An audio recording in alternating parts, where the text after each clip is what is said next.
Good morning, Ouafa. You can start. Okay.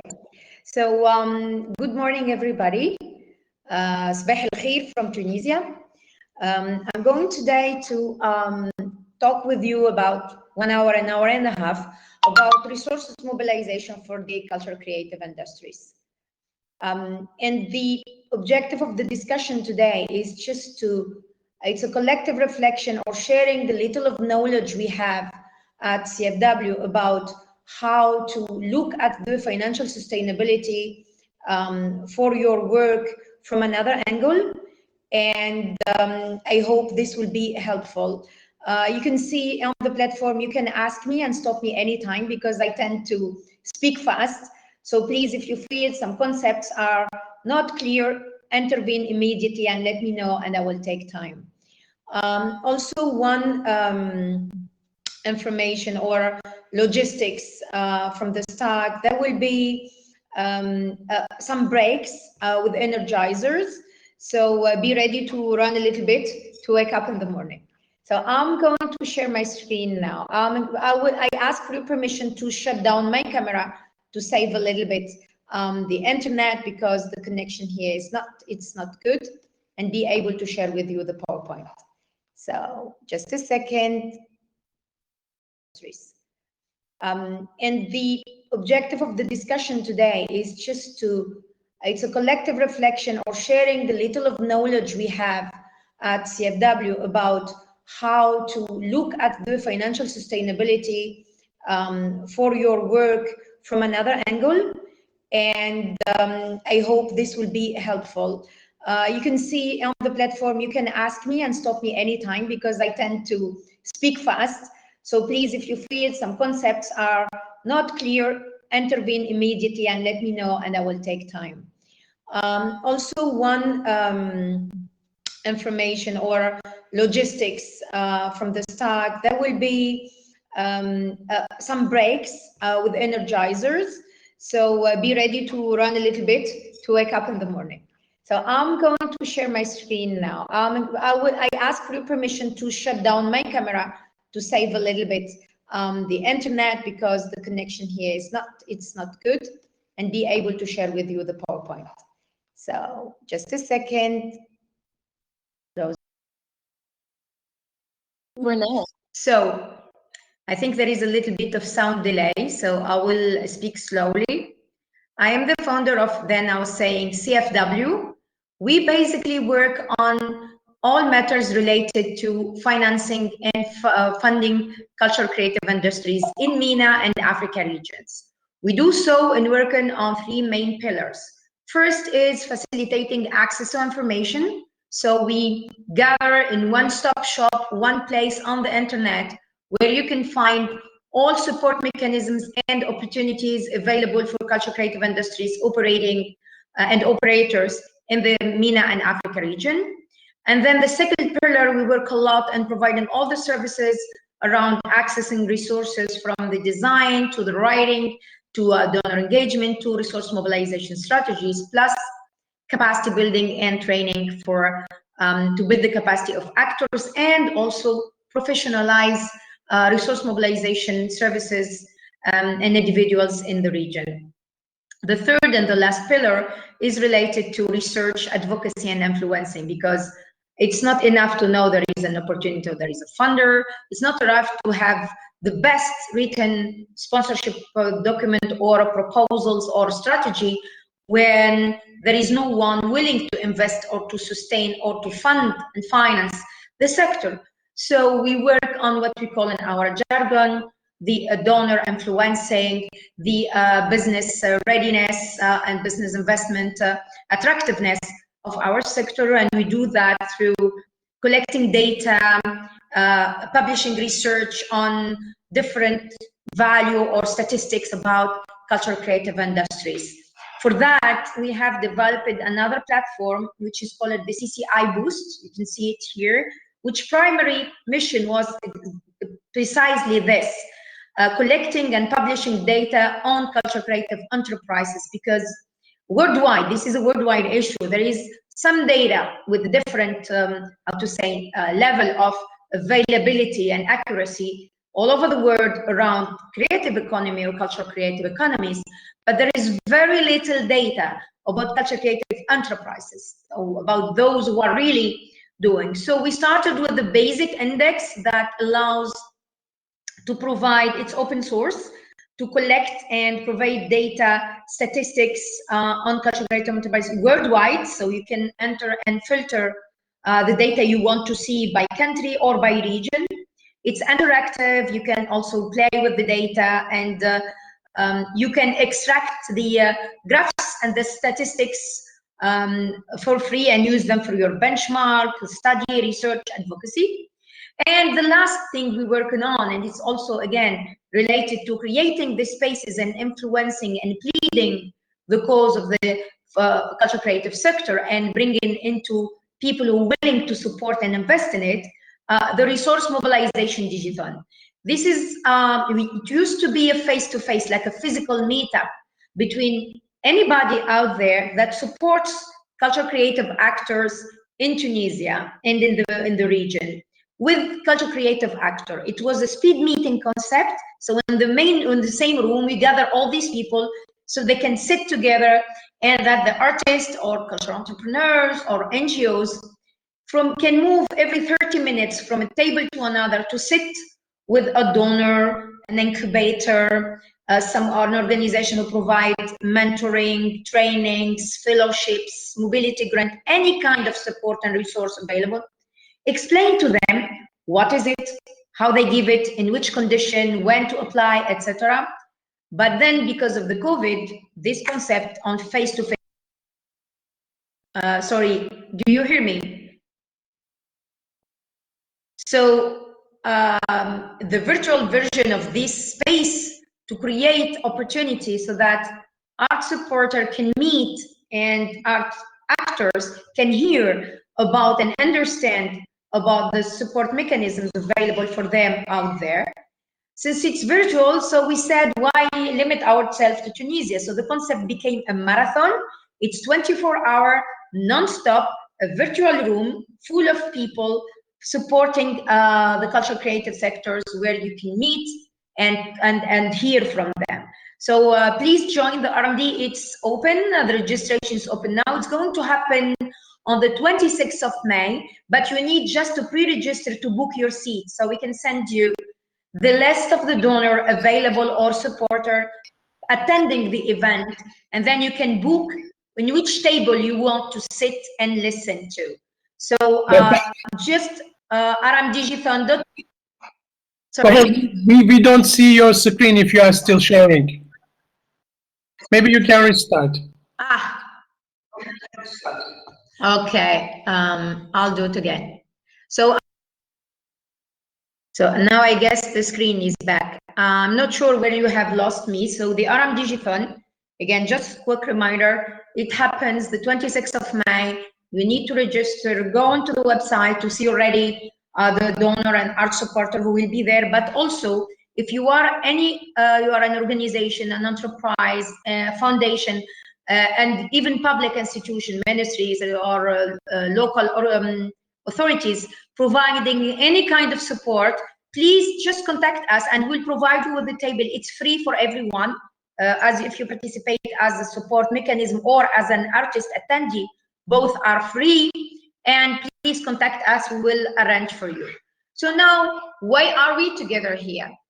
My objective, I mean, personally, when we have the honor to be part of the Amber Festival, was to review and update your perception and understanding of resources mobilization, and then share with you some hints and tips about resource mobilization approach, because it's really different from what we usually think, because people know much more the word fundraising. Because when we say fundraising, people understand me more. But when I say resource mobilization, I feel that, and I need to be clear what we mean. So let's start why fundraising, or why I don't like when I talk about what CFW do, I don't like talking about fundraising. Fundraising, as you can see from the name, it's an English name because it started there, and the best, I mean, the most, the biggest of practice or experience or know-how come from the Anglophone let's say, word. It's fund and raising. So you raise fund mainly. And in this definition at the beginning of the start of this profession, because this is my job for the last 15 years, it was mainly when I started my career, most of my job was about identifying granting opportunity and writing a grant proposal. And most of the effort are focusing on securing money income, like cash income in the form of grant, because we will see together later that the money income can take many forms. But at the beginning, when the concept of fundraising was born, and well, not born, but at least became very popular within our sector, it was about having grants, securing grants. And as I said, it's mainly grant, and the tool or the know-how that we needed, or I needed to perform my job at that time, was mainly writing proposals and concept notes. And I hope most of you are familiar. Just to remind, the concept note is the shorter version of the proposal, and it's usually requested with the imperative or the concern of efficiency from the donors, because the concept note allows to filter from the start the good idea, instead of having 100 full proposal each for 20 pages to evaluate, which is much more time consuming and even financially, because to evaluate the proposals, either it's their staff or they hire external consultants. But with the time, the profession, the understanding of what you mobilize, how you make your project happen, how you keep your organization running, we learned that it's not about only rising grant and the sustainability of us. It's a big mistake to continue thinking of our continuity only through the grant as an income or as a resource. And then gradually we're talking about resources mobilization, because as you see in its concept, it evokes the question of diversity and different tools, different resources. And then we now talk about grants, expertise generating activities. I will tell you about it later, the EGR, expertise generating resources, technical assistance. I don't know if you are familiar with what's a technical assistance. And I'll come back to it very later. The prix, pardon, it's French, English. Les prix, the awards. We're talking about the big awards, like the best book, the best innovative project, the award of Prince, I don't know what, for literature, etc. There is les prêts. So here, les prêts is it's the loans, venture capital, etc., etc.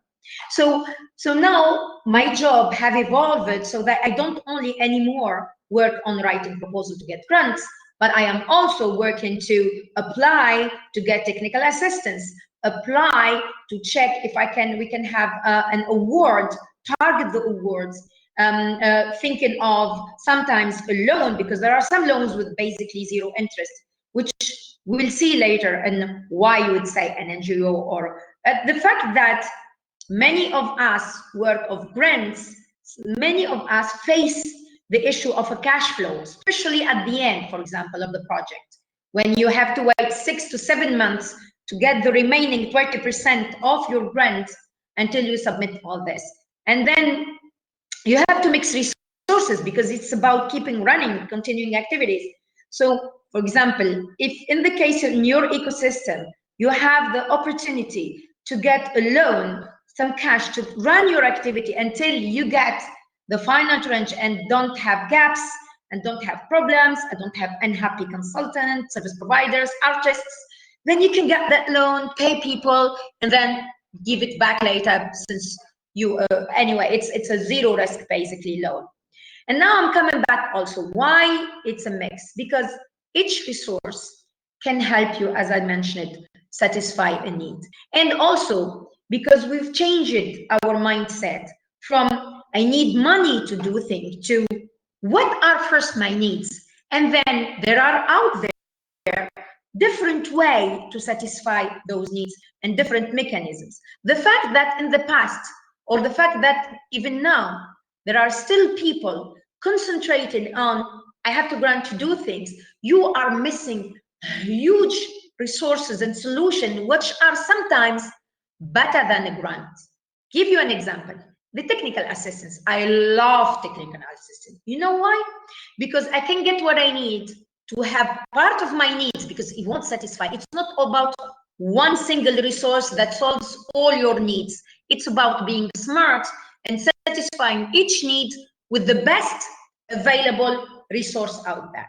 So the technical assistance, why I love it? Because the technical assistance helps me satisfy the need I have with zero basically hassle, and maybe, let's say, to be objective, 70% less investment in it. Because when you apply for a grant, there is investment cost when you prepare. It's sitting with the team, conceptualizing the project, writing the proposals. This is in the case, this is time investment. And this is in the best case scenario when you have the team and the time to do it. In some cases, sometimes you don't have the skills, so you will need even financial investment, because you will hire someone to help you write the proposal. When the technical assistance gets you, and plus, when you get the grant, you have to write reports, you have to document everything, you have to send the invoices to your donors, you have to, for example, if it's an institutional donor and gave you a grant, you will probably also have, when you have to pay, you have to, you know, the purchase requirement. For example, some donor require you to get 3 quotations before paying, or if you hire a consultant, you have to collect 3 offers and more, depends on the amount to be invested in that. So the TA, you don't have to write, you don't have to, after that, you know, you got the consultant, you write his contract, he sends your invoice, you write all this, you are out of it when you have the TA. What's the TA? Generally, when there are international institutional support or financial partner in your country, they channel their support in different forms. The support to your country or your ecosystem could be through a grant, but could be through budget support, and that's mainly for government. They directly inject their financial support in the, for example, XYZ ministry program. And there is a third tool, which is some cases called, for example, they call it jumelage, twinning. For the EU for a long time, that was the trend on the twinning programs, which are technical assistance. The technical assistance, it's not giving money, it's giving the skills and the know-how. So how does it work? For example, I give you an example in Tunisia.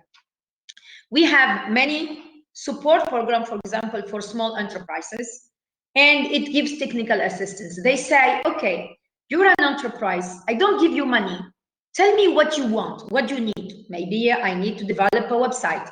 I need a consultant or an accountant to do my financial strategy. I need someone to advise me on what's the best legal form I should take for my organization. Should it be an NGO? Should it be an enterprise? Should it be something hybrid? Basically, you would need a consultant to do that. So they tell you, write a TOR with what do you want, and we have a pool of consultant firms, experts. We will look now and propose to you someone who could do that, and we will pay him. So, and that's perfect, because you will satisfy your need without all what you have to write is the TOR of your needs. You won't have to write reports, you won't have to call for publication or contact the consultant, you won't have to write their TORs, you won't have to sign their contract, you won't have to write them their invoice, and all this hassle, you're out of it. So 70% of the effort to secure that need is gone. Also, another example of the other diverse resource that helps you, and it's really important, the awards. Usually, they are not on our radars, the awards. We don't think about the awards as a resource to mobilize, rather than we most of the cases think about it as visibility or communication or positioning, or also gratification of achievement. Yet, this is one of, in my opinion, one of the also best resource to focus on, because when you work organized, same as the TA, this is something that you can, that generates a resource for you with a very little investment. What's that prize or an award? An award, it's a recognition or let's say an award for a work or achievement that you already have done. So when you apply for an award competition or something, what do you have to do? It's actually documenting and providing evidence of what you have done before and submitting it. So it's like for the grant, the application of the grant, it's the beneficiaries, activities, log frame, budget, la la la. In an award, it's to simply few pages, very nicely written, is what we've done, achievement, impact. So if you work organized and you document properly every activity you do, and this is what I advise our client when we work with the CFW. I said, your mobilization of resources started the day one of your actual activity. It's not when your money is over or when you are about to finish a project. It's a long-term investment. So if by the end of every project, I advise you to invest that one day, the person in charge of writing your final report, you add on his or her TOR to summarize your impact and all the project realization and achievement in 2 nice pages with photos, quotation, some numbers, because it's already there. If you're writing your final report, you get the data is fresh in your mind, it's extra half a day work, and you document it somewhere. And the day that the opportunity comes for an award, what does it take from you? Let's say half a day of an investment. Now, why the award is important? Besides the fact that it's an opportunity or a resource that you can mobilize with a minimum investment, if, of course, again, you work organized. It generates a type of resource that's very important. It generates unrestricted resources. Unrestricted resources is the resource that you could use wherever you want. It doesn't depend on a proposal. You don't have to go to the donor back to have the approval. Should I invest it here on that? Can I increase the HR cost? Can I pay with the rental? Can I buy an equipment? This, once you got that award, the only constraint you have is to invest it in the structure that won it. It can't go in your pocket as an individual. But that's the only restriction. And it's really a gold resource. Why?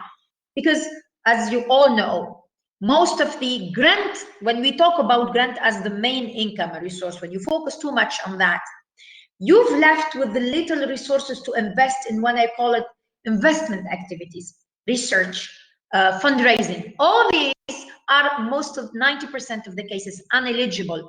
You can't put them in a grant project or a festival or a production of a theater play or a film.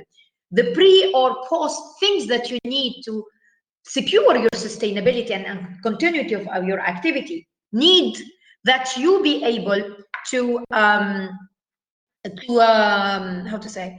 be able to mobilize unrestricted income. I'm just checking. Okay, so first also to explain very quickly, so the resources can take a lots of forms, and we should now move from I need money to do, rather what are my needs, identify them and strategize. So I say this need can only be satisfied through the grant. So I take it out and apply for the grant. This one, I can get it not from the grant, but I can get it if the TA, technical assistance, allows and there is someone offering technical assistance that could satisfy that need, then I'll apply there. For example, website, platform, databases, everything online. It's so easy to have it as a technical assistance. And it's money, actually.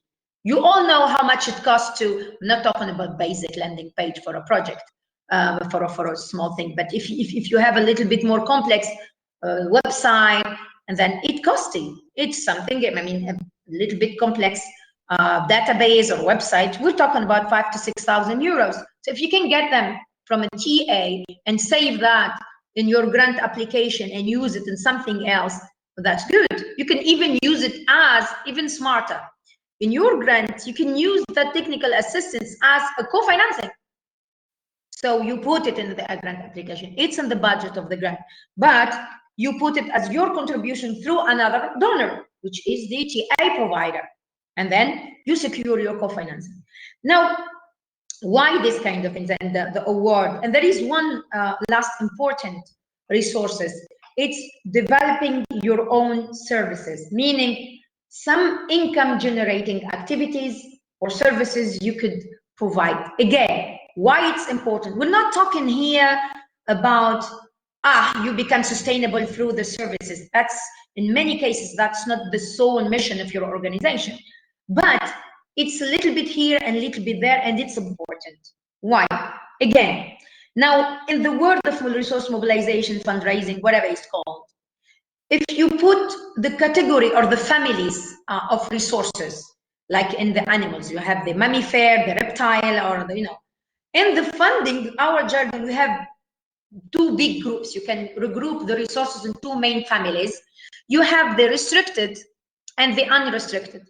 So the restricted are resources where you have a lot of restriction on when, how, and what to do with it. You have restriction, for example, on time. You have to spend it between this date and date. Restriction on eligibility. You cannot spend the money before and the start and end date of your support grant contract. You have restriction on where to put it. You have in this activity, not in another. You have restriction on where to buy with it. Some donor imposes, or you only, I don't know, it's American money, you can buy priorities to buy American products. So that's a restriction. We're not giving judgment here, it's just a fact that these are some restrictions. And then you have another category where you don't have restriction, but it's fair to precise that it's actually not true that there are like in infinity or totally unrestricted resources, but there are those who have a very, very limited resource. Let's say the least is about restriction is, for example, a financial year. It's, for example, you cannot put it in your pocket if you are applied or you're generating this resource as an NGO or an enterprise. So but these are very minimal restriction.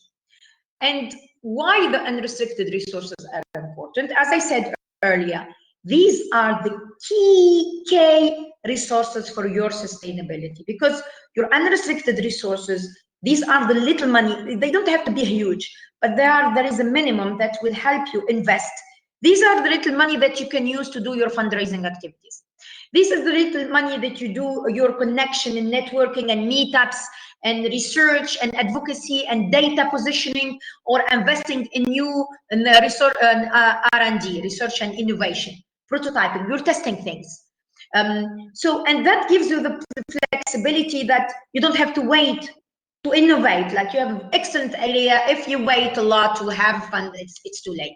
So that's also related to your sustainability. If you're the first, if you're doing this thing and you're able to adjust to your audience need, to serve more your community, contribute more to solve our society's problems, then there you can have those investments before waiting. And also the COVID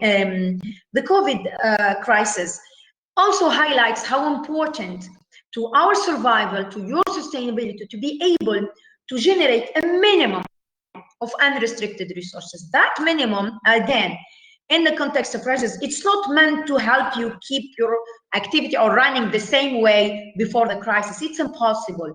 But that minimum, even small, like 5% of your income annually, that will secure your survival, because that's the income that you will hang on to survive during a crisis. That will allow you to be still there, even with no activity, but you keep your existence when there is major crisis like the COVID.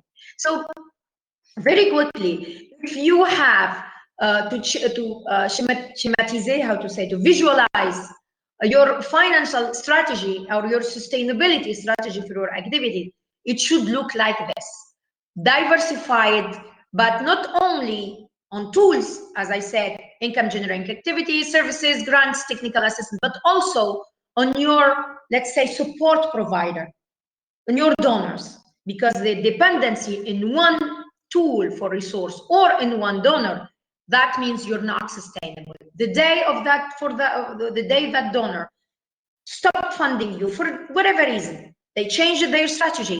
They're facing financial problem themselves. They're not happy with you.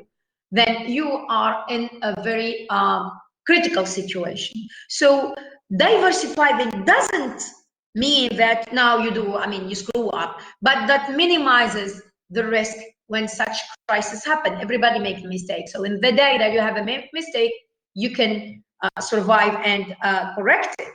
Or the day that the funding trend shifts, I don't know, for whatever reason, that you think, you know that the need is here, but sometimes the funding ecosystem in your country is very slow to adjust. So you don't have to wait. You can start and initiate things. But then everybody would say, oh yeah, that's ideal, that's a dream. Yes, and don't worry. At the beginning, your circle here, it's probably one color and only one big color, and then maybe one a little triangle or two. That's normal. When you start, that's the situation of all of us. At the beginning, if you secure one grant, when you start, it's already a good achievement. The problem is, it's not that when you start, you're just, or takes you for year one and year two, you're still in the case or the graph like this one with only two colors. The problem is you get stuck in there.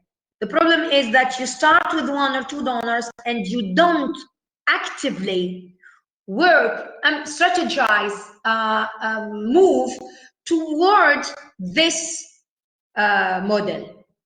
If you are still in that model and the starting model, 6-7 years after starting your activity, you are not, even putting yourself the risk of even not being able to become sustainable or to survive, even when you decide to actively work toward this model.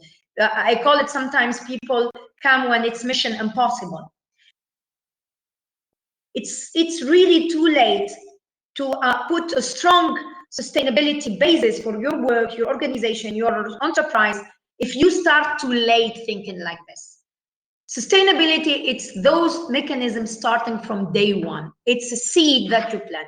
So, in our definition, a healthy funding portfolio, I still use sometimes funding so that people get used to RM, resource mobilization, but a healthy resource mobilization funding portfolio or resource mobilization strategy must include all these resources in a proportionality that guarantee the autonomy and the independence of your organization. So there are two levels of important, strategic level important. It's the diversification and the proportionality.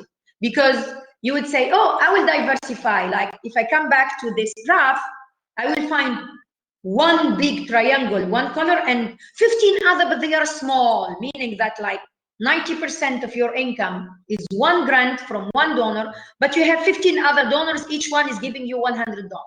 That's not okay, because the proportionality imperative, it's not satisfied. So proportional and diversification. And then again, so as I said, it's not when the money dries that okay, now we need more money or we need more resources to keep doing our activities, or okay, let's start implementing this, think of the project and then how to mobilize resource of it. Actually, this is the PCM, Project Cycle Management standard cycle. And then where do we start talking about fundraising or / resource mobilization? Most of the people, when I conduct workshops, tend to put it between 2 or 3. That actually, it should be from the identification stage, meaning from the beginning, when you are looking for what are the needs or what is the problem and how to solve it, you're thinking also what is out there to finance to support your activity. Now, very careful, pay attention. That's not means what I'm saying. It's not having these opportunistic behaviors, like identify what the donor are funding and then I will design something within that. That's the wrong approach. The mindset here, it's the two go together parallel. At the same time, I am looking for the need, the problem, the impact that I want to satisfy and achieve. I will also be looking for what is out there available in terms of financial or support can help me solve that problem or satisfy that impact that I want to achieve. And the going back between the two and the information that it gathered through your resource mobilization mapping and identification is simply to inform you about the scale of the solution or the answer you may design after this identification. Meaning, when you identify the problem, you say, okay, this is what needs to be done. And then, of course, in the absolute, if you don't think about what is available out there in terms of resource, you may design an intervention or an ambitious project that will stay on paper because there are not that many resources. So the information that will come from your fundraising person or resource mobilization person would be how scale, what's the scale? That we will tell you, no guys, if you go with 2 million budget ambition, or I don't know, you will not be able to implement any of it. So better scale down the ambition to be realistic vis-a-vis of what is the likeliness of the resources that you can mobilize to implement it. And then you will have much more likeliness of implementing something and achieving some impact rather than being extremely ambitious and the risk for you two things. Either you will not be able to mobilize enough resources to start implement this vision, or sometimes in most of the cases people opt for the solution. Okay, let's start a little bit, and then it's if the project is designed from the beginning with the scale, if you start on the way doing it, scaling down, changing, you will lose a lot of the impact that you want to implement. So it's rather be realistic than be ambitious. That's what is about resource mobilization. That's for the stage one, so identification phase. But after that, when you're planning and designing your project, it's at the same time when you write your clock frame, let's say, for your project. Fundraising or resource mobilization, it's still there, but this time the input is different. The input of the fundraising effort or resource, sorry, I use too much so that people get used to the vocabulary. The resource mobilization person or team or thinking or spectrum you use in this phase is to see what are the extra activities that should be embedded in your project design or program design to satisfy your sustainability needs.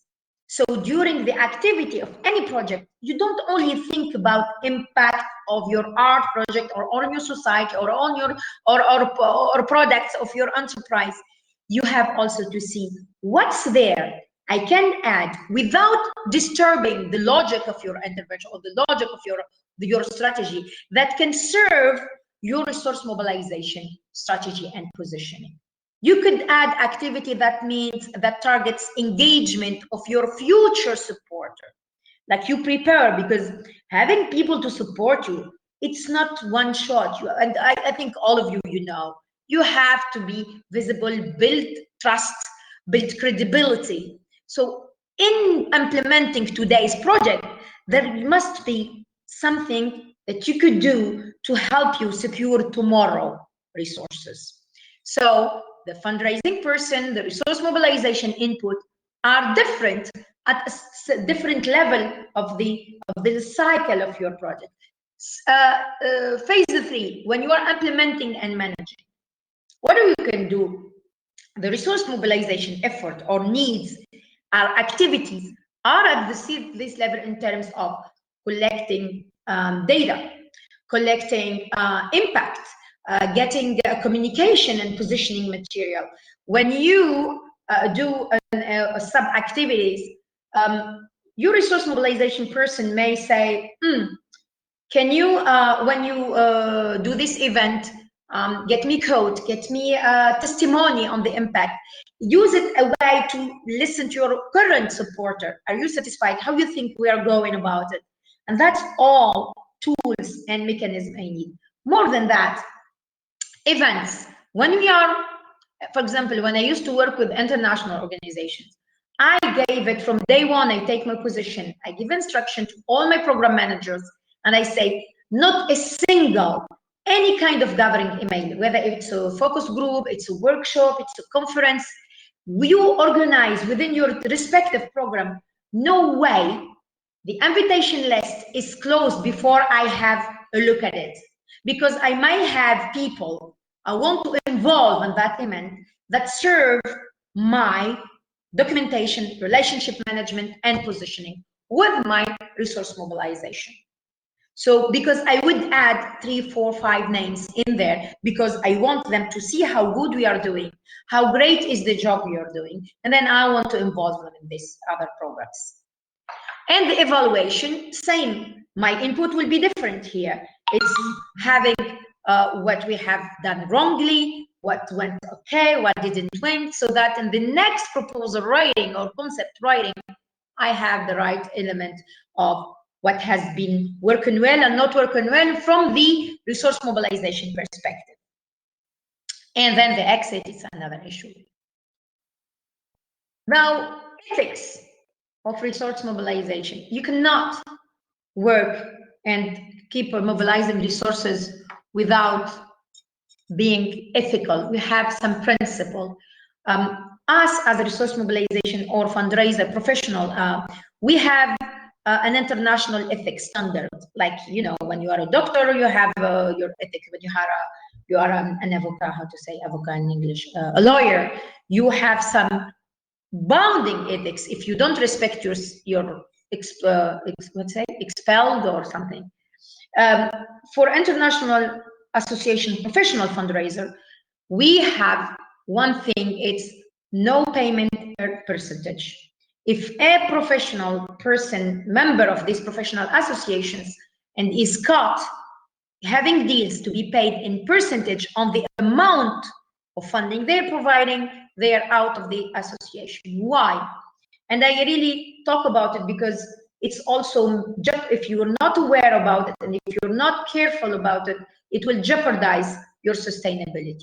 Because if I am paid in percentage, what is my interest? So my interest is the more I push you to raise money or resources, the more I get paid. So from the start, there is a conflict of interest because your sustainability, it's not about raising resources. Your sustainability, it's being equilibrated, like as we said, proportionality, diversification, ethics, reputation, branding. If I am paid in percentage to win a proposal, I can design, of course, what I'm going to do. I offer everything to the donor against a very bad budget. Me, if the deal with you is to secure the money and get my percentage. So I can write a very bad proposal for you. I push you to get it. You have to add this. No, give more, do more, while the budget is not adequate. I get paid, you sign your contract, you get your money with the donor. I'm gone, but you will deal with the problem of not achieving on what you have promised. And there you lose that donor. And you know all how small is our ecosystem, regardless where you are, in the global south or the global north. The ecosystem is too small. Our supporter, they know each other and they talk, which is hopefully which is good, because that helps encourage and good reputation for those who do well, and get out of the ecosystem those who are just, you know, how to say, charlatan or opportunistic. So the damage that gets to you from one art donor could be really even beyond your own borders. Now, back to the second important thing, it's the transparency. You have to be transparent about your resources, especially when you have external, let's say, big incomes, whether it's in the venture capital investment or it's through the grants, because it's your credibility to be clear to the community you serve, to the art support or the people who like and work or enjoy your art and your services, that they know where the support is coming. And last and not least, the accountability. There is a difference between transparency and accountability. The accountability, it's about you feeling and being responsible toward all your stakeholders, not only those who fund you. And the common mistake when people talk about accountability generally is that they think they confuse it with transparency. They just say where the money. No, the accountability goes to first your beneficiaries, between brackets, or the audience, sometimes call it in different, the people in the name of whom you are operating. So when you get a grant from, I don't know, UN, US, whatever, the first person you're accountable for, and you need to explain why, how, which money you're doing, whatever you're doing, is your audience, because it's a name on their name that you're getting this fund, especially if you are still working most majoritarily with the grant. Because when you submit a grant for an institutional donor, what is the deal? The deal is you give me money and I am serving a citizen, community, etc. So it's what legitimizes access to this resource is these people. So your first level of accountability is to these people. And now, most importantly, even by being opportunistic and people who only thinks of their interest, even by that standard, your accountability to your audience, beneficiary, community should be at the highest, because the same for donors, for people who support you. When an institution, Ministry of Culture, Foundation, I don't know, XYZ, well, how do you think they decide where to put the money and how to develop their fundraising strategy or funding strategy? They do the same way you do. They go through the identification phase. And other identification, what is it actually in practice? It's asking your community what is the need and what are their good experience. So your best advocate is your community, because when they do their study, research on, okay, we're going to update our strategy, we hire a consultant as a donor and I send them in the field talking to people. It's their words, their feedback that will definitely shape, orient, and influence your donor strategies. So your best advocate is your community, because they would say, my need is here. I'm very satisfied with this approach and this project or this organization. It will come back to your donor. And then you will be indirectly influencing the funding strategy in your ecosystem. And last thing is, and this is a huge debate, but what I said usually to my client, because their expectation is often, yeah, tell me, should I take this money or this donor or not? I always say it's not my role as a consultant or as someone advising or accompanying you or mentoring you for resource mobilization to tell you yes or no. This is related to your own value and your organization value. And this is a very important thing that you and your team, you need to sit together and discuss. So the discussion will be about whose money to accept. I always give an advice, it's not a case by case, because it's much more complex. Like you say, yeah, for example, we have a town in Tunisia, it's extremely polluted by chemical manufacturing and industries around. However, paradoxically, the only one funding the art and culture sector in there is the same polluter. So they are a very, very difficult dilemma. If they don't take their money, there will be nothing in there. So, and I can't answer this question. What I always say, I say, you will be always in such a difficult situation. But what can I advise? Don't ask what or not, but the easiest way is to put your limit. Say, where is my red line? With your team, you said, okay, we're not going to speak at the general. Said, okay, what are the clear no-goes? And start from there.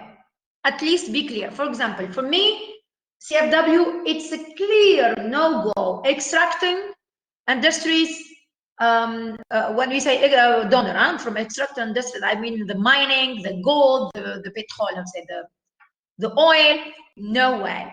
Again, number two, also a red line, it's those who doesn't respect human rights, no matter what.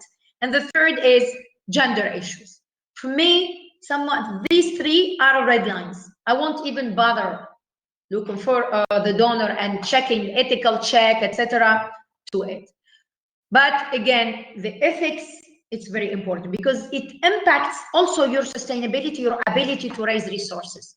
Because if you're not coherent between your ethics and what you announce and your vision, mission, values, and how you get the money, you will kill your potential supporter, especially your community. Again, their sustainability, it's really widely written because most of people are surprised when I talk about fundraising, resource mobilization, and I am more focusing on community or rather than on donor.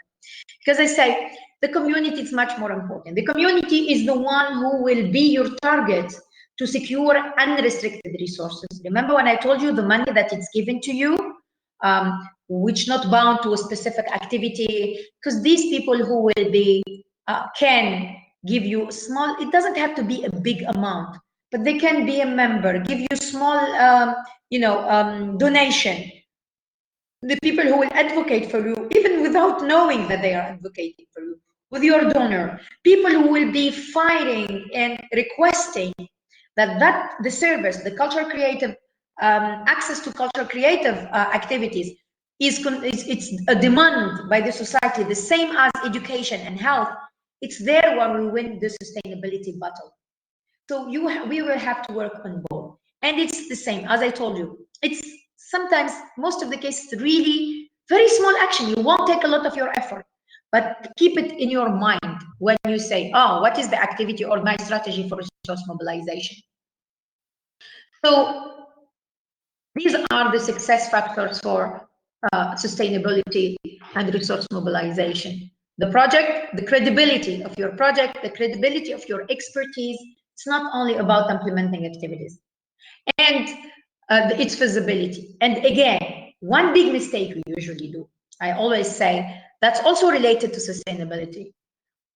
It's not valorizing and not trying to convert the knowledge and the expertise you have into both products that helps your positioning towards your donor and your visibility, but also in some cases can even generate unrestricted income for you.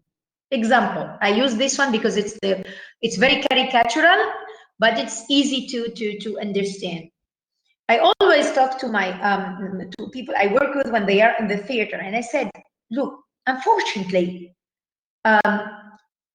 who is better and masters better than a theater person the art of public speaking, to speaking to an audience? No one than an actor. You spend at least 4 years of your study learning that and 15 years of practice. So you are the magicians, the experts, the coaches in that. Yet, if you look around you, around in the business, and the people making the most money out of it, they are not you. They are coaches, they are trainers who have done, I don't know, maybe one cycle of training certificate from, I don't know what, XYZ coaching network or coaching certification, and they become public speaking coach. Today, in this fever and craziness about entrepreneurship and startupping, the money, I swear to God, I mean, the money made through this coaching, public speaking, it's huge. And again, I'm not saying that you have to do. That's not my role. It doesn't mean that also I say that's a good thing. I'm telling you what exists there, or at least think about it that way if you think it's something fits your value. But providing that kind of course, offering this activity maybe 10% of your time once in a while and generating resources for it, maybe it's a good option to get income from there. And that income, when you pay a client or an organization or an incubator or a donor, because there are many also donors, they funding capacity building and youth entrepreneurship things or youth education and whatever. If you approach these people and said, okay, we're the best people to do that. So this is an offer my NGO provides. As you know that you can provide service legally. You're not, there is no opposition or no contradiction between you being an NGO and offering services like a service contract, not a grant contract, to It doesn't matter who's the client, a donor, public institutions, a company, an incubator, and get paid for that. The only restriction you have is that the money goes to the NGO and invested in your organization activities. Bingo, that's unrestricted resources. The client doesn't ask you for a report. So if you are organizing a public speaking coaching 2 or 3 sessions to a CEO or chef or entrepreneurs in this company, or a group of, I don't know, an incubator, then they pay you. That you just have to send your offer, technical offer, and send your invoice.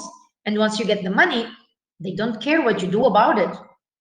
And that's gold, because that's the money you can pay to do a fundraising mapping.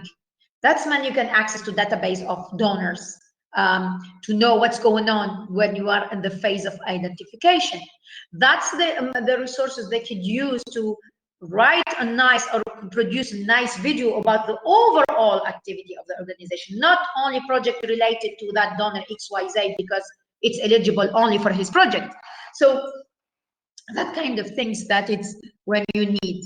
So, and I mean, that's what I really advise you. I mean, people sometimes get disappointed when I do a presentation of fundraising, because people will come with the expectation to tell them, oh, this is how you do it. And most of the cases, when you look on resource mobilization and fundraising trainings or workshops, people confuse 2 things. They start 90% of the work or the course is about proposal writing.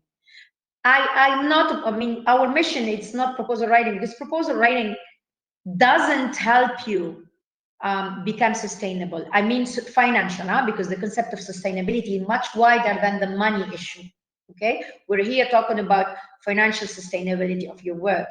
And then writing proposal is not the solution. Writing proposal is 10% of your effort, or where you should concentrate 10% of your effort to be sustainable. The problem today is 90% of our effort are on proposal writing, and then only 10% to the other. And that's why many struggle to reach sustainability. Many function in a cycle of crisis. When the project is over, a crisis, survival, right the next, losing the team, re-putting the team again. So all this, while if you want to be sustainable, it's a matter of strategy and managing your growth also. You grow too fast without investing, or without at least a minimum of thinking about how to mobilize different type of resource. You're like you're a giant with the small legs. So when I talk about sustainability and resource mobilization, it's what I share with you. It's the mindset, the tools, how to do it. Everything is available on YouTube. You can then how to write a proposal. You can find how to write. I don't know. You can find what is important. It's you shift your mindset. You take time to allocate at least 10% of your time. Yeah, use it. So some people would say, yeah, well, we don't even have time to sleep. And if you don't do it, you will always be in the survival mode, and you will die sooner or later. There is a limit on what your body can do. So yes, sacrifice. You cannot have it all. You have to sacrifice something to your resource mobilization. Otherwise, it won't work. Now, of course, to be sustainable, there are basic prerequisites. There are things that you need also in parallel to getting ready, positioning, within your organization. And when you know about them from the start, the burn of putting them together and engaging in them, it's much less. And also the last minute request, and how many opportunities are missed because you don't have manual of procedure. You missed the deadline because, and manual of procedure is so basic, it's so easy to organize when you take time to think and be aware that you need it, and then you think, how am I going to get it? And again, I refer you back to the logic of don't think money, because most of the cases you said, oh, I need a consultant to do that. No. Again, resource mobilization is about maximizing. So you would say, what is a manual? Your need is to have your manual of procedures available. How to mobilize it? There are different ways. First questions. Is it available out there for free? Google. manual of procedure, simplified, Tunisia, you add Word, because the manual of, I forgot to explain what is it. The manual of procedure is the basic, usually you get it even from a donor when you sign a grant contract. They will give you how to spend the money, the condition, how to, you know, document all this. Like if you have a payment, or you hire a consultant for over 10,000 euros, you have to have a tender. If it's 100, you can do one-to-one agreement. These are the financial and policies with your organizations.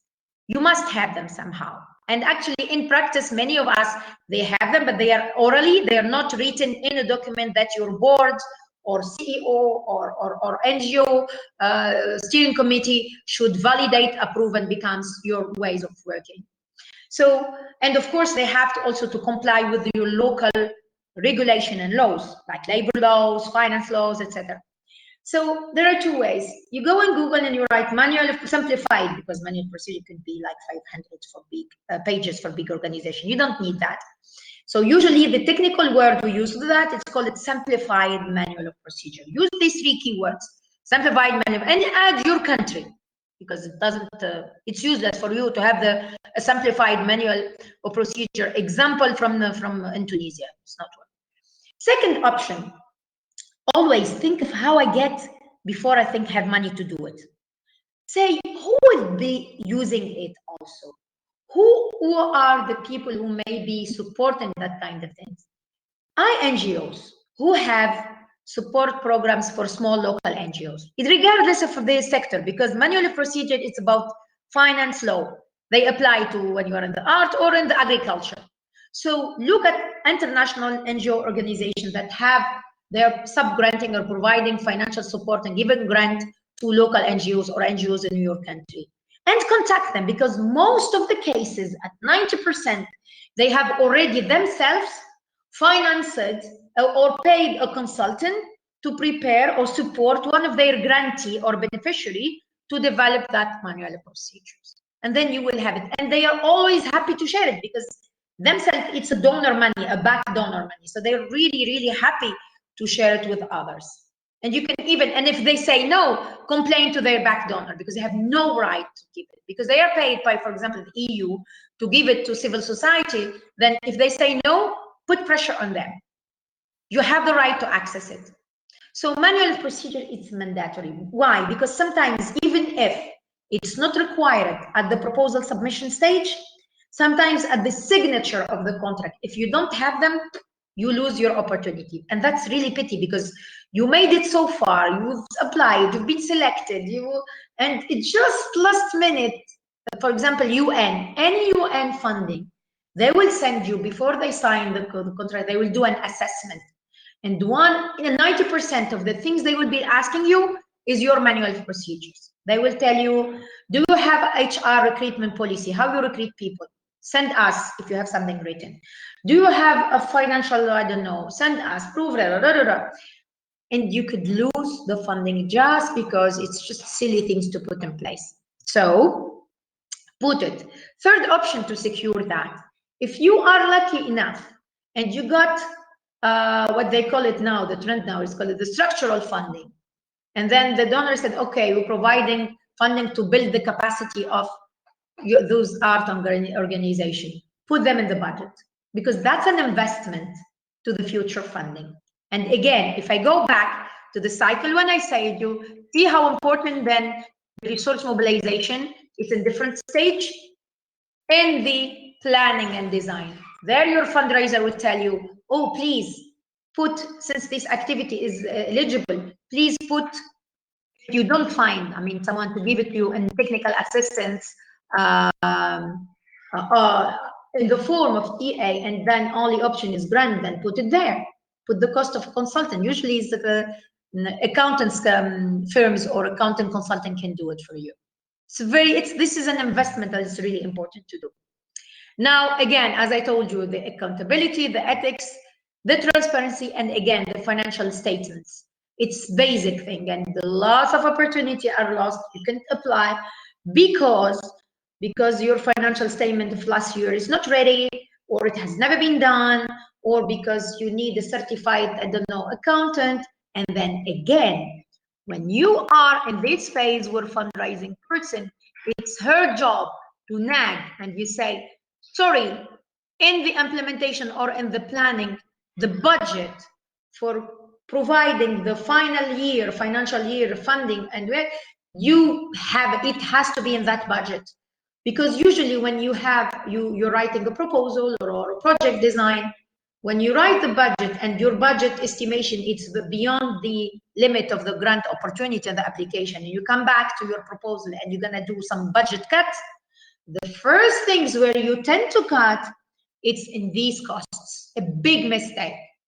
Big mistake, because you tend to keep your activity numbers high and you try to cut from HR, from things. Please don't do that. Please stop doing that.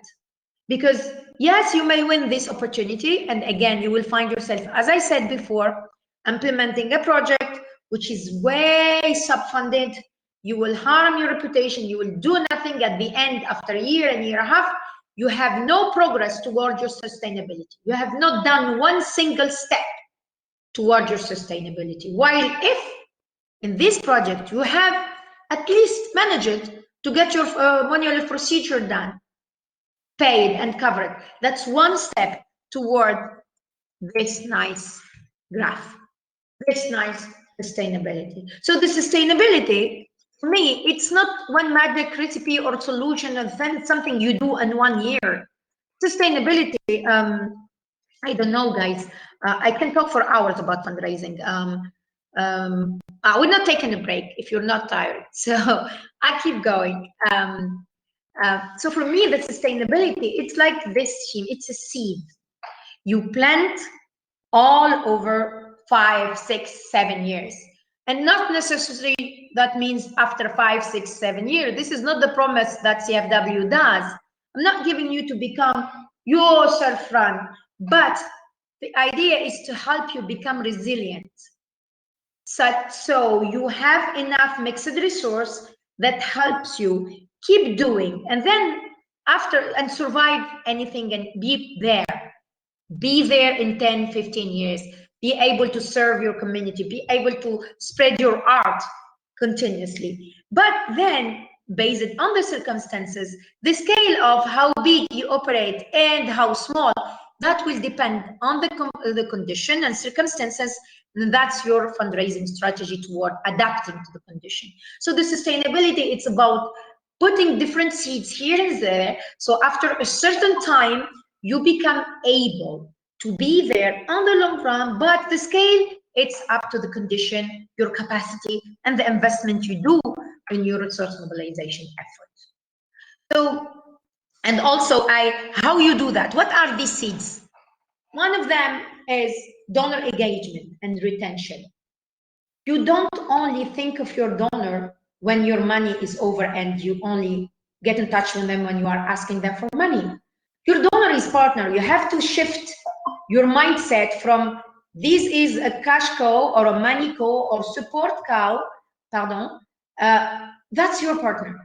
And as I said, your supporter and your funders, between brackets, are different people. It's not the institutional donor, it's not Fondation XYZ or your Ministry of Culture. It's every single person. And do not judge or value your donor, your supporter by the amount of money they give you. No, because that's not the real value. The value of your supporter should be estimated and by different angle. Like your community you serve, as I told you earlier, they may not give you a lot of money, but they are the one who will open the tap for you, the one who will influence your donor. So they are as important as the one who gives you $500,000. So you have to invest on how you engage them. One of which, as I told you earlier, it's your accountability. Besides the fact I'm not talking about the quality of you do, that's a prerequisite. We agree on that. We don't even talk about, I don't have to mention it here. For me, it's logic. So you have to involve your community. Your communication for them should go beyond simply, this is the artwork I'm doing, or this is the artistic activity or the cultural activity we're doing together, or we are doing for you. It's, you think of them, invest in them as a potential advocate for you. And the retention, it's not only the retention, it's different. Retention is keeping those who have already invested on you, whether it's money or not. Like, for example, I always encourage people, because that's resource. Most of the cases we don't like doing it, but I don't understand why. We call it the street fundraising. The street fundraising, you all have seen that. Big international organization does it. UNICEF, Médecins Sans Frontières. I think you're all been in the street and been engaged by a young man or woman asking you to give 1 or 2 euros to a cause or to an organization, and most of the cases you give. Why don't we do it for our art? Because you think it's not efficient. Wrong answer. That brings hell of money, even in global south and poor country. I can give an example. How many churches, how many mosques has been built just with 1 euro, 1 dinar in the street? So don't underestimate that. I give you a personal experience that what opened my eye to this, because I really left it, went through this experience before I decided to become a fundraiser. Actually, I was destined for that. Back to the late 90s in Tunisia, the first campaign, street campaign about raising awareness about AIDS, the disease, in Tunisia. It was really risky because we went on the street selling condoms, distributing condoms in Tunisia. And we were also trying to raise some money from for the AIDS department in the hospital. There was at that time only one wing of a hospital in Tunisia that provides support to those who are infected with AIDS disease. And then we started talking to people on the street. Can you give 1 dinar here, 1 dinar there? And people were giving.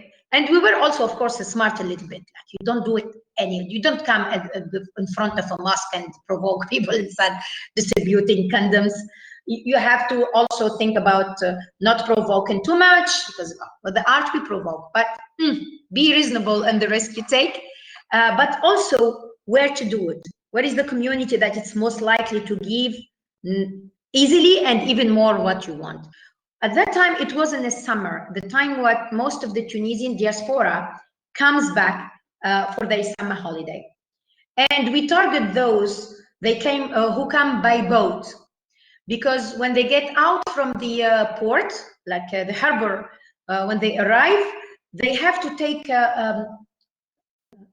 what is called back, you know, a ferry, voila, a small ferry that links the port to the main road, and it's a little journey of 10-15 minutes maximum. So what we did, we came, the team, 6 or 7 people, we sit on that ferry, we don't get off, and we wait for the new groups to come. So you have, so over 15 minutes, we are 7 people, and we have like 20-30 cars stuck there. There is no way for them to run out of us.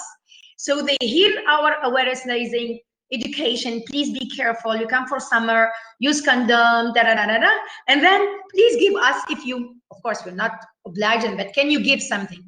And I swear to God, we were like late 90s people. We don't have this, you know, culture of giving small things, but these people live in Europe and they are exposed to this practice of giving them. I think per day, we were like around 300 Tunisian dinar, which let's say approximately 100 euro per day, per person. So I think we collected something around, if I remember, 3,000 or 4,000 Tunisian dinar. It's a huge amount at that time there, and it was given to the hospital. So small amount, use it, because the idea of sustainability and diversification of resources, as I told you earlier, it's not one resource that will satisfy all your needs. That's a wrong approach. It's diversifying, a little here, a little there, a little there. And don't tell me you don't have time. I mean, come on, how many volunteers you have? You can mobilize volunteers. It's not long time. And again, you say, you have to invest. The investment you need, it's maybe, I don't know, 1 week of work. Identify volunteers, brief them to be correct with the people, to not be pushy, because it's not about blackmail. I mean, you know, it's not blackmail, it's like forcing people to give. That's not good and that's not ethical. But how to correctly present what you do, how to politely and correctly ask for help, and send them for 1 week outside. So for you, it's maybe 2 or 3 days, one day to write the call for volunteer, one day to write the script, how they talk to people, and maybe 3 days or 4 days to how to say, coordinating these people. And that can be done by also a junior fundraiser or person who knows fundraising and can volunteer for you. But you need to give it at least 1 or 2 days of your time as the head of this, as the main manager of your organization or enterprise. So, of course, you mind the legal context of it. You mind the problem of fraud, etc. So you just mind all these things. But I'm giving it as a model that's worth thinking and investing in. Of course, the visibility is one other seed, very important seed. Working very well, working good without sharing, you don't help your resource mobilization effort and your sustainability goal. You have to be visible, again, not only for your donor, visible for all your stakeholders. I mean, I should correct, not only for your grant-making donor, because you have other donors. Innovation and strategic partnership, that's another seed. Innovation is very important because you adapt, again, related to your community, the reason for your existence. And of course, I am talking about those who link their activity to community, those, because in our ecosystem in the world, there are different positions, different relation to the art, and all are respectful and respectable. So some people, some of us would think of art, it shouldn't be linked or framed into satisfying, I don't know, social or economic need. That's respectful too. And that case, the innovation maybe in terms of satisfying community or retaining or positioning towards a donor is not relevant. But for those who have this positioning, innovation is really important because you have a better relationship to your community, you adapt to their need, and you achieve your mission. And also the innovation positions you very well towards securing resources. And for example, for grant innovation, it's an important element if you are targeting grant opportunities, because when you are innovative and you are ahead of the others, it's much easier. Competition is less, unfortunately, between brackets, because anyway, by definition, when you apply for a proposal against a call for application, you are by definition in competition with others because there is evaluation and selection process. So when you are innovative in the innovation, there much less competition, real innovation, because everybody can say, can put a title, innovative thing, but the real innovation, you could, if you invest in it, that make your resource mobilization through grant making easier. And then the last seed I'm talking to you about it today is the expertise generating activity or the income generating activities. I mentioned it earlier. The expertise, the example I told you before about public speaking, that's expertise. So how a know-how, a knowledge you already have doesn't need much more investment. You don't go to learn public speaking again when you are a comedian, artist, or theater actor. It's just taking a little bit of time designing how you're gonna to achieve that coaching session or training session or educational section about public speaking, and make it known to those who might be interested that it's there and you are providing that service. Also, the income generating activity, I think most of us are familiar with that.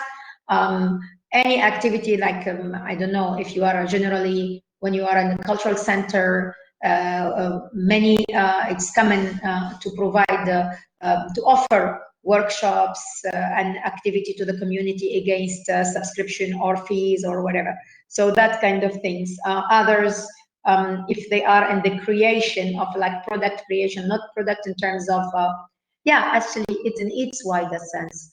I mean, whether you produce theater play or a film, usually you try, if when it's appropriate and possible, to sell the tickets for it. Or if you are in the design and the fashion, you do a product and you sell those products and the benefits comes back to your organization or NGO. So the sustainability, it's different seeds. And also I can compare it to the agriculture. I love the agricultural world because these people are very wise since the beginning of humanity. If you look at how at least the farmer in developing country, or the farming at the beginning before the big industrialization, what do they do to sustain their living?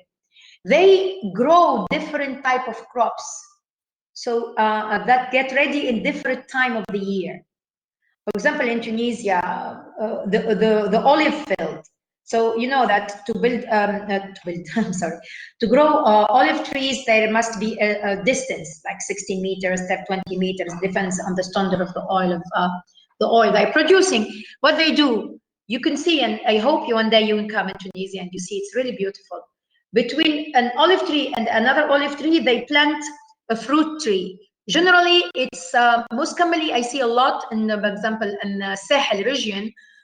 It's a loose element. It's beautiful when it's the spring. You see the olive tree with dark colors, and in between a pinky flourishing trees. It's amazing, beautiful.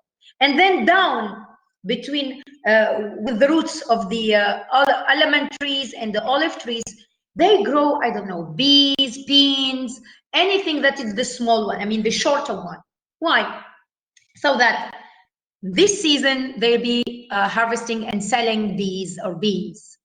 3 months later, the almond will be ready, and they will have income through the almond sale. And 3 months later, it's the olive season, and again. So they secure their sustainability by investing and smartly alternating. You see, for them there are two dimensions. It's time when the product is ready, and variety, diversification in time and diversification of product. We learn a lot from farmers. So we should have the same mindset. Where to start? The foundation. I think it's these are. The foundation are, it's really a good work. It's the assessment. Take time and assessment and identification. I'm not talking about the assessment and the program design or the activity. You are experts in that, and you all do it because you are all starting from there. I'm talking about financial sustainability. As much as you take time to map, document, collect data, research, and understand, you have also to invest on mapping what's out there in your ecosystem. It's important to give you the visibility of, again, how, on what is the scale, what you can do, knowing that there is not that much investment in your sector, so there is no point of planning and writing 15 proposals for 15 play where there is no one investing in there. So then you concentrate on one play, you do it very well, and you try to get it funded. And then also, at the same time, the foundation and mapping, so you can identify what's available for you out there, but also you have to invest in influencing and advocating for art investment or financing. There is no point of all what I've been saying since an hour and a half now.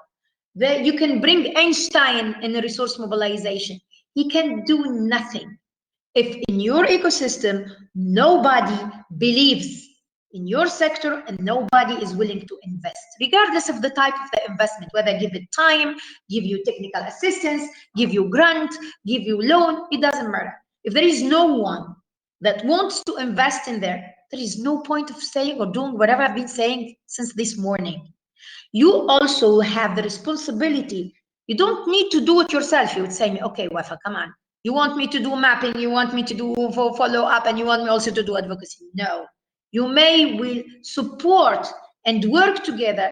So at least either in the ecosystem, assign, help, identify someone who is willing or is already positioning, or this is my job. I want, like, this is the position of CFW. Our mission is to work on our ecosystem. So we hope and we are supported with other players on our ecosystem. When there is a study, help share data, influence, bring donors together, because the idea of the RMD would say, okay, if I was narrow-minded, and I would say, why are you giving your contacts and all your donors to abuse and offering this service about writing proposals and doing fundraising strategy and connecting to donor, and then you're putting them directly? No, that's a wrong way to think about it, even by pure opportunistic profit business thinking. If I value, encourage, create, show how nice and how good and how beneficial is this sector, if my pool of funder today are 15 people, tomorrow there will be 20. So if my share of that market is 1%, think about it by capitalistic thinking. Yani, if 1% of 10 is better than 1% of 1.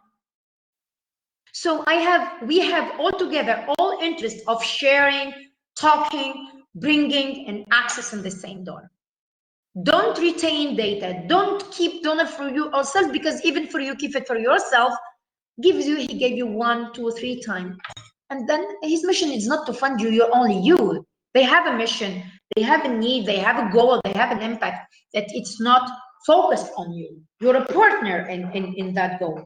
So you have also the responsibility to either to fight and request that something has been done in your cultural policies, then some resources or some effort is allocated to this art investment issue, art financing issue in your ecosystem.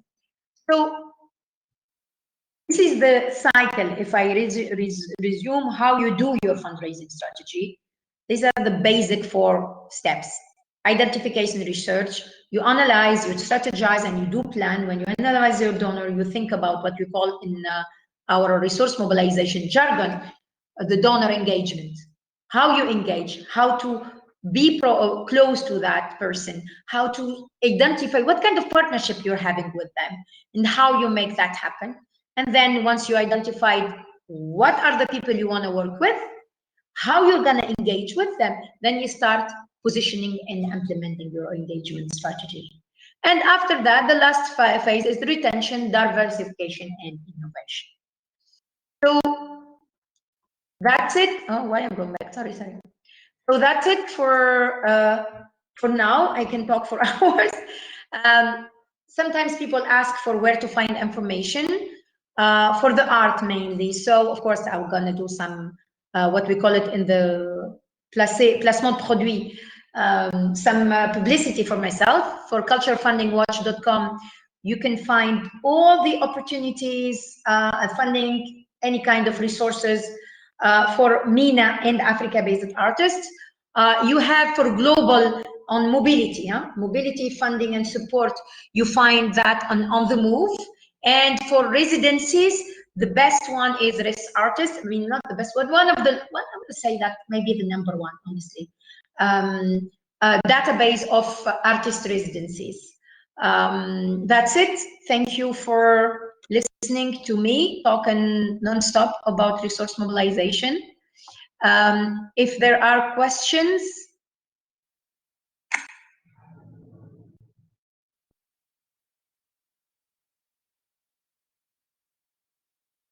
you can type. I couldn't see the writing when I was talking earlier, but I'm very, very happy to answer your question.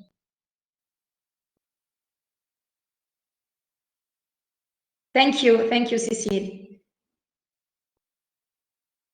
Thank you, and don't forget, guys, to join the RMD. By the way, the Amber Network is member implementing partner of the event. Please, I'm sharing with you the RMD here in the chat. Please share so people can enjoy, participate, and if you can provide any kind of support, please contact us. We'll be happy to give you a table and present your program, as long as it provides support. It's not a service against fees. That's not the aim of the RMD.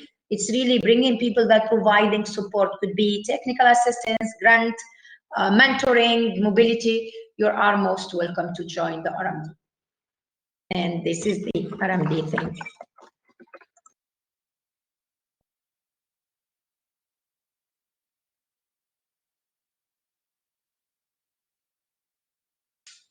I think we're okay.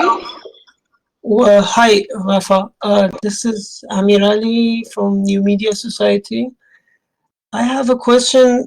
I found the discussion and your approach very, very insightful, and I want to thank you that.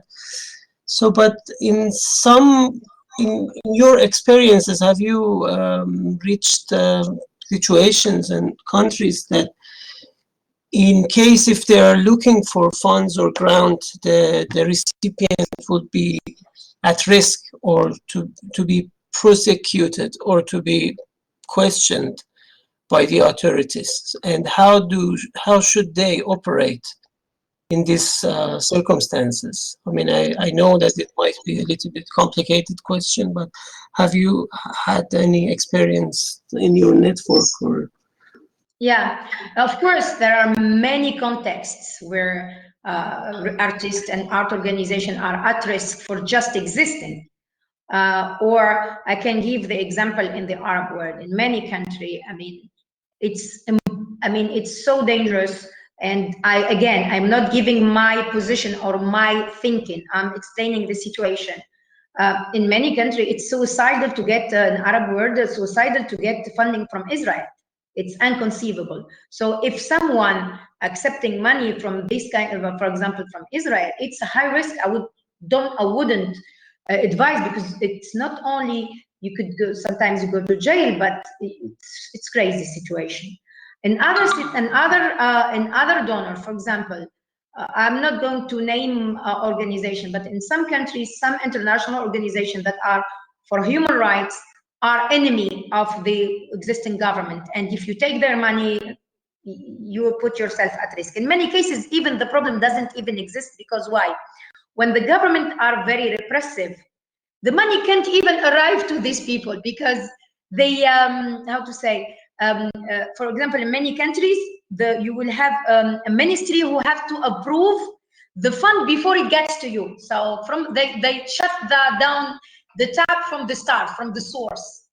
But some organizations, in the case that there is no such control, but there is a risk of, let's say, public or branding risk, with some donor, most of the cases, you are open, and the donor, they are very, very understanding.